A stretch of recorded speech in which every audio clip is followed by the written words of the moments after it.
नमस्कार स्टूडेंट्स, मैं डॉक्टर मीनाक्षी नेगी, राजनीति विज्ञान विभाग, PNG PG college Ramnagar Nainital से। आज हम पढ़ेंगे शीत युद्ध के पश्चात अंतर्राष्ट्रीय संबंध। इसके अंतर्गत एक ध्रुवीय विश्व का हम अध्ययन करेंगे। एक ध्रुवीय विश्व को समझने से पूर्व हमें द्वितीय विश्व युद्ध एक वैश्विक संघर्ष को भी समझना होगा। इस युद्ध में बड़ी शक्तियों के साथ साथ विश्व के कई देश थे। दो विरोधी सैन्य गठबंधन, मित्र राष्ट्र और ध्रुवीय राष्ट्र थे। यह इतिहास का सबसे बड़ा युद्ध था। लगभग 10 करोड़ सैनिक इसमें शामिल थे। आम नागरिक भी इस युद्ध से प्रभावित हुए और मारे गए। लगभग 7 करोड़ आम नागरिक इस खूनी संघर्ष में मारे गए। द्वितीय विश्व युद्ध का जो प्रारंभ हुआ वह 1 सितंबर 1939 को जर्मनी के पोलैंड पर हमला करने के बाद ब्रिटिश साम्राज्य और राष्ट्रमंडल के अधिकांश देशों और फ्रांस द्वारा जर्मनी पर युद्ध की घोषणा से हुआ। 1945 में मित्र राष्ट्रों की विजय के साथ इस युद्ध का अंत हुआ। इसके पश्चात शीत युद्ध का प्रारंभ हुआ और दो महाशक्तियों का उदय हुआ। इसमें एक अमेरिका और दूसरा सोवियत संघ था। संयुक्त राष्ट्र का निर्माण द्वितीय विश्व युद्ध के समाप्त हो जाने के पश्चात हुआ और इसका मुख्य उद्देश्य था कि जो वैश्विक शांति है वो स्थापित हो और वैश्विक जो संघर्ष है या एक देश दूसरे देश पर अगर आक्रमण कर रहा है तो उसको रोका जाए। 24 अक्टूबर 1945 को इसकी स्थापना हुई और 50 देशों ने इसमें हस्ताक्षर किए। वर्तमान में लगभग 193 राष्ट्र इसके सदस्य हैं। द्वितीय विश्व युद्ध के विजेता देशों ने संयुक्त राष्ट्र की स्थापना वैश्विक संघर्ष को रोकने के लिए की और सुरक्षा परिषद के देश अमेरिका, फ्रांस, रूस और यूनाइटेड किंगडम ने द्वितीय विश्व युद्ध में अहम भूमिका निभाई। संयुक्त राष्ट्र के स्थापना के समय से लेकर 1995 तक के अंतर्राष्ट्रीय राजनीति में शीत युद्ध को प्रभावी रूप से देखा गया। विश्व के दोनों गुटों के बीच तनाव की स्थिति थी, लेकिन फिर भी शांति स्थापित थी, तो इसी को तनावपूर्ण शांति कहा गया। क्योंकि दोनों गुट यही जानते थे कि अगर अगला विश्व युद्ध हुआ, तृतीय विश्व युद्ध हुआ, तो कोई भी देश इससे सुरक्षित नहीं रह पाएगा, चाहे वो उस युद्ध में शामिल हो या ना हो। राष्ट्रीय सुरक्षा के नाम पर सैन्य गठबंधनों का भी निर्माण हुआ। नाटो एवं वार्सा पैक्ट, नाटो अमेरिकी गुट का जो सैन्य गठबंधन था और वार्सा पैक्ट सोवियत संघ का। इन संगठनों का निर्माण किया गया। 26 दिसंबर 1991 में सोवियत संघ का विघटन हो गया और इसी के साथ शीत युद्ध का समापन हो गया, क्योंकि जो दो गुटों के बीच शीत युद्ध था उसमें से एक गुट का विघटन हो चुका था। शीत युद्ध एक वाक युद्ध था जो कूटनीतिक चालों से चला जाता था। 1990-91 के खाड़ी संकट के समय रेनकोट तथा रोजेन थाले जैसे पर्यवेक्षकों ने उस समय तक भी शीत युद्ध को अतीत की वस्तु नहीं माना, अर्थात उन्होंने यह नहीं माना कि शीत युद्ध का अंत हो चुका हो। खैर, जो भी हो, वर्तमान में तो यह माना जा रहा है कि शीत युद्ध का अंत हो चुका है। 20वीं शताब्दी के अंत तक विश्व में केवल एक शक्तिशाली देश बचा रह गया, वह देश है अमेरिका। आज अमेरिका ही पूरी दुनिया का केंद्र बिंदु है, जिसे एक ध्रुवीय विश्व कहा जाता है। जिस आधार पर अमेरिका को शक्तिशाली राष्ट्र कहा जाता है, उसकी उन शक्तियों में उसकी सैन्य शक्ति, उसकी भौगोलिक, मुद्रा, सांस्कृतिक और वैज्ञानिक शक्ति आती है। आज अमेरिका की भूमिका विश्व राजनीति में एक पुलिसमैन या दादा की तरह है। उसका कोई प्रतिद्वंदी नहीं है। अब अमेरिकी प्रभुत्व का दौर शुरू हुआ है। वह इतना शक्तिशाली है कि किसी भी देश को आदेशित कर सकता है, दंड दे सकता है। शीत युद्ध के अंत होने के पश्चात अमेरिका को हम एकमात्र शक्ति के रूप में देखते हैं जो पूरी दुनिया को नियंत्रित किए हुए है।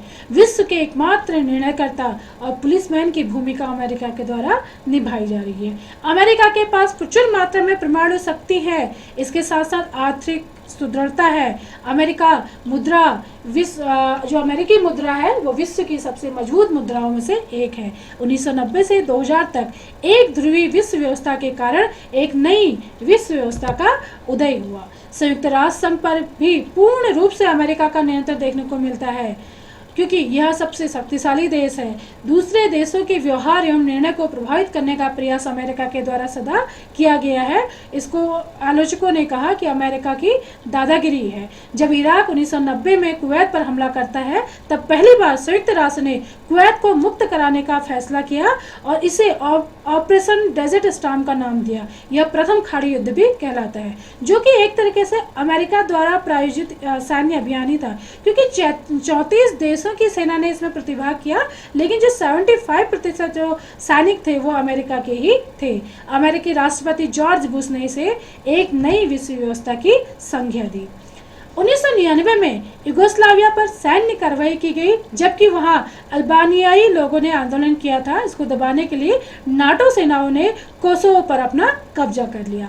1998 में केन्या एवं तंजानिया के अमेरिकी दूतावासों पर हमला हुआ, बमबारी की गई, जिसका जिम्मेदार अलकायदा को ठहराया गया और जवाब में अमेरिका ने ऑपरेशन इनफाइनाइट रीच का आदेश दिया। सूडान और अफगानिस्तान में अलकायदा के ठिकानों को खोजकर वहां क्रूज मिसाइलों से हमला किया गया और इसकी जानकारी यूएन को नहीं दी गई, जिसका कार्य था कि जो युद्ध है उनको रोकना और शांति स्थापित करना। तो उस संयुक्त राष्ट्र को जानकारी देना अमेरिका ने उचित नहीं समझा।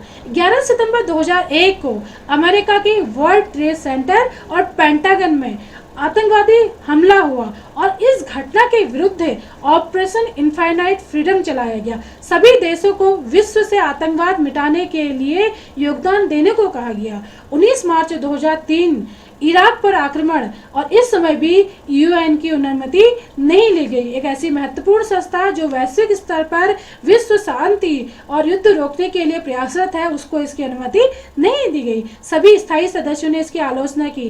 चीन ने तो यहाँ तक कहा कि अमेरिका इराक में अपनी पसंद की सरकार बनाना चाहता है और उसके वहाँ के तेल भंडार को अपने कब्जे में लेना चाहता है, क्योंकि सब कुछ अमेरिकी शक्ति के रूप में या अमेरिकी वर्चस्व के रूप में, एक ध्रुवीय विश्व के रूप में अमेरिका जो नेतृत्व कर रहा है। अमेरिका के पास सब कुछ है, सैन्य शक्ति भी है, आर्थिक शक्ति भी है, मानव संसाधन भी है, वैज्ञानिक तकनीकी भी है, लेकिन इन विकास के लिए जो महत्वपूर्ण है वह है आज खनिज तेल। उसके भंडार अमेरिका में नहीं है। तो सद्दाम हुसैन पर मुकदमा चलाया गया बाद में और 2006 में उसको फांसी दे दी गई।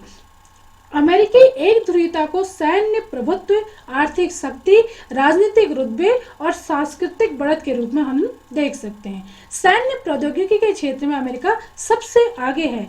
आज अमेरिका अपने से नीचे 12 देशों के बराबर सैन्य खर्चा अपने सैन्य खर्चे में करता है और बजट का एक बड़ा हिस्सा अनुसंधान में खर्च करता है। अंतरिक्ष में भी सबसे अधिक उपग्रह अमेरिका के ही। विश्व बैंक, अंतर्राष्ट्रीय मुद्रा कोष और आपका विश्व व्यापार संगठन में अमेरिका का प्रभुत्व बना हुआ है। अमेरिका के वर्चस्व से निपटने के तरीके आज हम देखते हैं कि अमेरिका विभिन्न क्षेत्रों में, यहाँ तक कि जो विश्व हमारा एक वैश्विक संगठन है संयुक्त राष्ट्र, 193 देश उसके सदस्य हैं, उसमें सबसे जो अधिक नियंत्रण है वो अमेरिका का है और पूरी जो भी उसकी क्रियाविधि होती है वो सब अमेरिका द्वारा ही संचालित होती है। तो इतना बड़ा वर्चस्व, इतना बड़ा प्रभुत्व अमेरिका का है। एक ध्रुवीय विश्व का वो सिरोधार है, उसका पूरे उसके नियंत्रण में विश्व चलता है।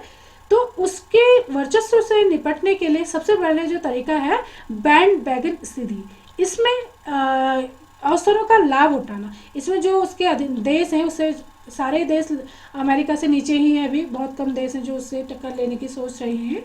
तो उनको क्या करना है, अमेरिका के अधीन रहकर उसके अवसरों का या अमेरिका से जो मदद ले सकते हैं उन अवसरों का उन्हें लाभ उठाना है। दूसरा है वर्चस्व से स्वयं को छिपा लेना। अब समाज में आप कई बार देखते हैं कि कुछ झगड़ालू प्रवृत्ति के लोग होते हैं, कुछ दबंग प्रवृत्ति के लोग होते हैं। तो कई भले मानुस ऐसे होते हैं जो कहते हैं कि इस तरह के लोगों से ना दोस्ती अच्छी है ना दुश्मनी अच्छी है, इसलिए इनसे अपने आप को दूर रखो। तो यह सिद्धांत यही कहता है कि जो चीन रूस ने अपनाया है कि इसके जो दादागिरी है उससे निपटने के लिए सबसे अच्छा आप ये करो कि उससे अमेरिका से दूरी बना लो। उसके अलावा राज्यतर संस्थाएं हैं, इसमें मीडिया, जनमत, बुद्धिजीवी और विश्वव्यापी जो नेटवर्क है, सोशल साइट्स से हैं, वो क्या कोशिश करेंगी कि जो अमेरिकी वर्चस्व है जिसमें वो ज़रूरत से ज़्यादा आधिपत्य दूसरे देशों पर जमाने का प्रयास कर रहा है, उसके खिलाफ जनमत संग्रह करने का प्रयास करेंगे।